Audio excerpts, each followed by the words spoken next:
Once a giant, always a giant. For me, it's only a giant. All right, folks, is Theo Johnson going to be a star or is he going to be just another wasted draft pick? So let's get straight to it. Theo Johnson, number 84. A lot of playing tight end is catching the ball, and that's what we were most excited about coming out.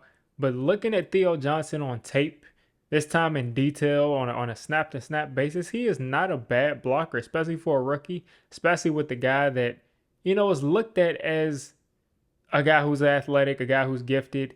Of course, he's not a dominant blocker, but he put some really good blocks on tape. So check him out, number 84 here. He's going to down block this guy. So he's going to start to crash down. This is essentially a loop, which actually works out pretty well for Washington. But just take a look at the block itself. This ends up creating some confusion between Illuminor and him. But just take a look at the actual block. And we can talk about the specifics of the play after. So take a look at him, just kind of down blocking, getting the guy out of the way. And essentially what Washington put into practice ends up working. You got Bobby Wagner, who ends up being one-on-one with Illuminor. And Illuminor just takes a little bit longer because he's navigating this down block here to get to Bobby Wagner. So right here for Theo Johnson, this time he's not going to get the ball, but you just take a look at just how big this guy is. Like, he's such a huge target at 6'6" and as big as he is and the long wingspan. I mean, he always looks open.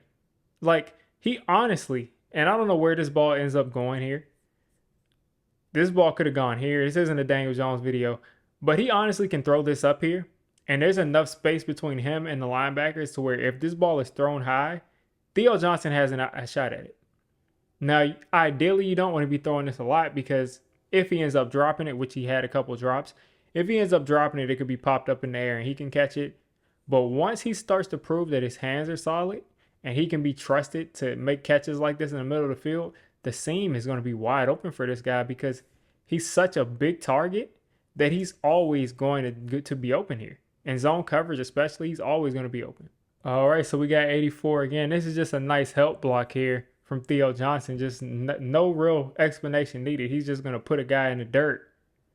Helping out Chris Manhurst right there. Put a guy in the dirt. Coming from the blind side and just putting him on his butt. All right, so this next play is very nitpicky. He's a tight end. He's not expected to block edge rushers and be successful on a consistent basis. But just something I noticed here. He ends up missing his punch here on the right side and allows the edge to get an immediate win. It is a screen, but he just makes it a little bit more difficult than it needed to be. Almost got his quarterback hit there. So if I was to critique it, I would say he's got long arms. He's not going to be able to do this the same way an offensive tackle would. But if he throws in a quick punch right there to the chest with that right arm, he's got long arms. He can do that. And that slows him down just a little bit.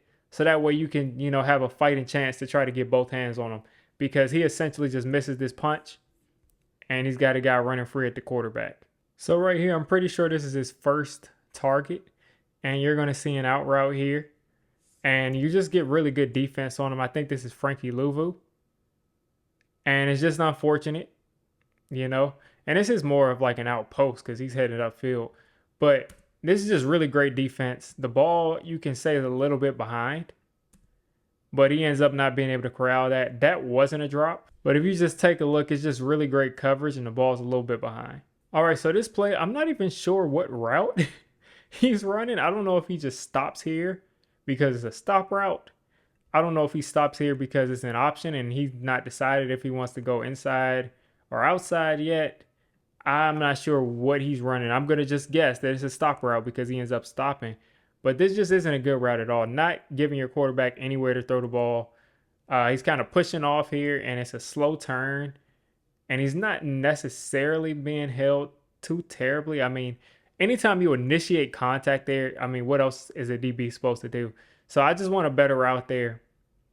I've seen him stop better than this and turn around. So just do a better job of presenting the 8-4 on your chest to the quarterback.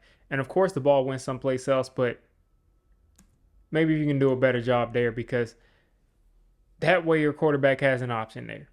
That way, by the time you get here, you've already turned around and you're showing the quarterback your chest, you're shielding the guy out, and you have a possible first down. All right, next play. I think this is Theo he's gonna come off the line from right there. And what you're gonna see is the first drop of the day. Now, this is a great route. He just drops it. It's kind of a back shoulder throw, a beautiful throw there from Daniel Jones, actually.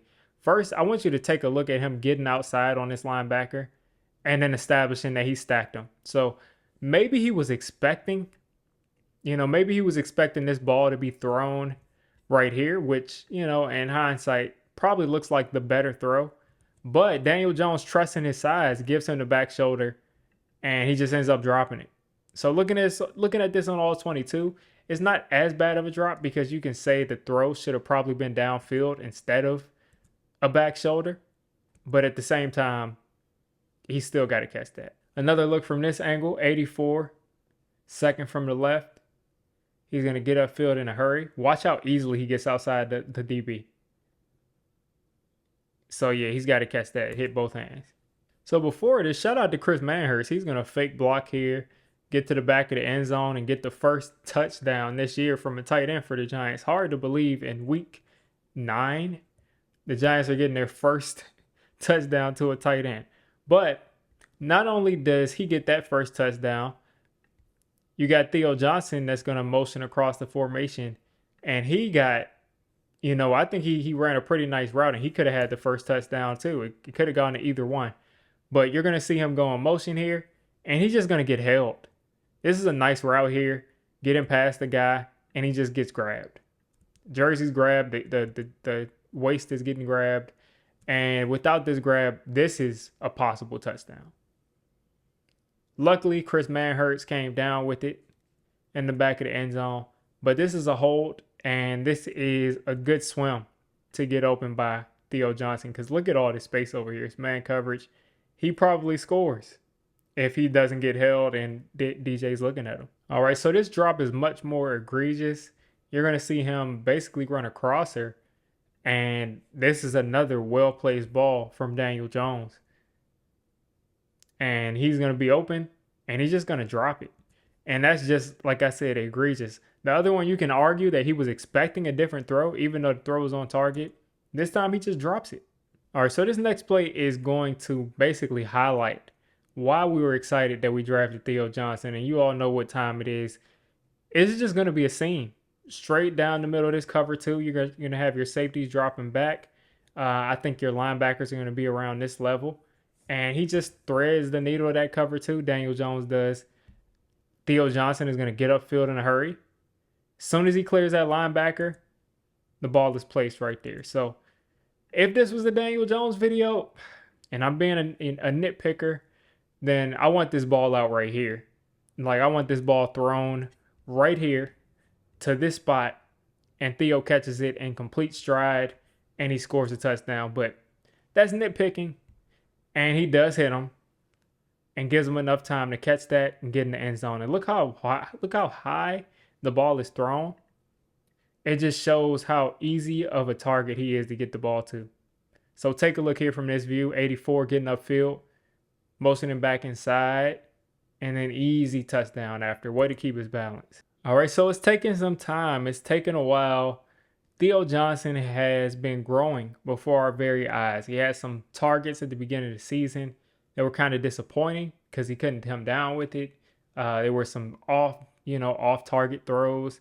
He's had some drops. He had some drops this past game. He's got to clean that up. But you see him every week getting better as a blocker. You see him every week getting better and more comfortable running routes. I was kind of concerned about the athleticism because what I saw in college wasn't translating to the NFL. But it seems like it's slowing down for him. I'm starting to see some of that burst, some of that wiggle at his size. And I'm excited to see what this guy does. I think he has all the tools to become one of the premier tight ends in the NFL. And it looks like Daniel Jones is trusting him. So here's to a great second half of the season for Theo Johnson.